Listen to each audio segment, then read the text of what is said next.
ప్రతి పెళ్లి మొదట్లో ఒక కలల కోటలాగా అనిపిస్తుంది. అద్భుతంగా అనిపిస్తుంటుంది. కానీ కొంతకాలానికి ఆ కోట పగుళ్ళు పడడం మొదలవుతుంది. ఎందుకు? చాలా సార్లు ఇలా ఎందుకు అవుతూ ఉంటుంది? దాంట్లో ఒక కారణం ఓవర్ ఎక్స్‌పెక్టేషన్స్. అంటే అతిగా ఆశపడటం, అతిగా ఒకరి దగ్గర నుంచి ఆశించడం కారణం గూడా అవుతుంది. నేనొక ఈ పాయింట్‌ని ఒక కేస్ స్టడీ ద్వారా నేను మీకు ఎక్స్‌ప్లెయిన్ చేస్తాను. స్నేహ అండ్ తన భర్త రాహుల్ ఇద్దరు మంచి మ్యారేజ్ కపుల్ హ్యాపీగా ఉన్నారు. సో, కొన్ని రోజులయిపోయింది. ఆ తర్వాత ఆమె తన భర్త నుంచి ఎన్నో ఆశించింది. ఎప్పుడు మంచి తీపి కబుర్లు చెప్పాలి. అడిగిన వెంటనే కోరికలన్నీ తీర్చాలి. అతని దృష్టి ఎప్పుడూ తన మీదే ఉండాలి. సహజం. అమ్మాయి కోరుకునేటువంటి సహజ కోరికలే. కానీ 100% అవన్నీ కూడా నిజమవుతాయా? ఒక్కసారి ఆలోచించండి. కానీ ఇన్ ద ఫ్యాక్ట్ రియల్ లైఫ్‌లో రాహుల్ జీవితంలో జాబ్ స్ట్రెస్ అనేది చాలా ఎక్కువగా ఉండేది. కొన్నిసార్లు అతనికి ఆ జాబ్ స్ట్రెస్ తోటి మాట్లాడడానికి కూడా మూడుండేది కాదు.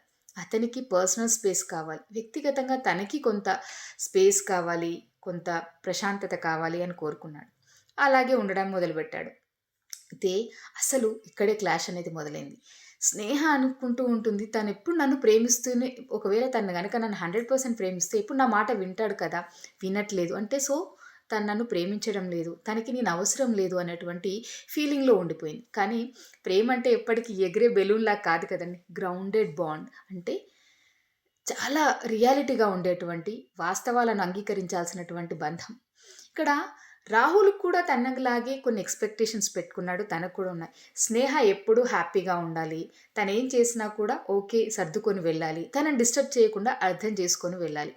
సో, ఇలాంటి ఎక్స్‌పెక్టేషన్స్ రాహుల్ కూడా తన భార్య నుంచి ఎక్స్‌పెక్ట్ చేశాడు. ఇక్కడ ఇద్దరు ఒక్కొక్కరి ఆశలతోటి ఒకరినొకరు కొలవడం అనేది మొదలుపెట్టారు. సో, ఫలితం ఏమైపోయింది?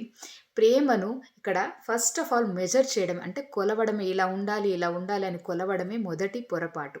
ఎందుకంటే మానవులం మనసు సహజంగా ఏంటంటే కొన్ని చుట్టూ ఉన్నటువంటి పరిస్థితులకు తల ఒగ్గుతూ నెడుతూ ఉంటుంది.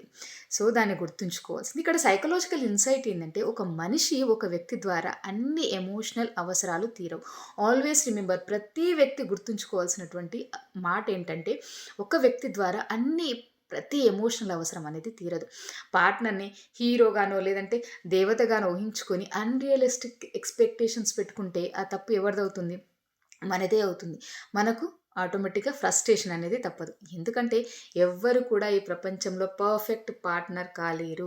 Remember this thing. Perfect partner అనేది ఎక్కడా ఉండదు. పర్ఫెక్ట్ అనేది. రిలేషన్‌షిప్ అంటేనే ఒకరినొకరు సపోర్ట్ చేసుకొని ఎదగడం, సపోర్ట్ చేసుకోవడం. కానీ అదేదో ఫుల్‌ఫిల్‌మెంట్ ఫ్యాక్టరీలా చూడటం కదా! అంటే నేను అనుకున్నాను. సో, దాన్ని ఫుల్‌ఫిల్ చేయాలి. ఈమె ఫుల్‌ఫిల్ చేయాలి. ఈయన ఫుల్‌ఫిల్ చేయాలి అన్నటువంటి ఫ్యాక్టరీ కాదు కదా! సో, ఇద్దరు కూడా ఎప్పుడైనా కూడా ప్రేమను బ్రతికించగలిగేది, మీ బంధాన్ని బ్రతికించగలిగేది గుర్తుంచుకోండి. ఓవర్ ఎక్స్‌పెక్టేషన్స్ ఎప్పుడైనా కూడా ఇట్ కిల్స్ లవ్. కానీ అండర్‌స్టాండింగ్ అనేది మీ యొక్క బంధాన్ని పెంచుతూ ఉంటుంది. ప్రేమను ఎప్పుడైనా కూడా ఎక్స్‌పెక్టేషన్స్ తగ్గించడం కాదక్కడ మీ యొక్క అండర్‌స్టాండింగ్‌ని ఒకరి మీద ఒకరు పెంచుకోవడం అనేది చాలా ఇంపార్టెంట్.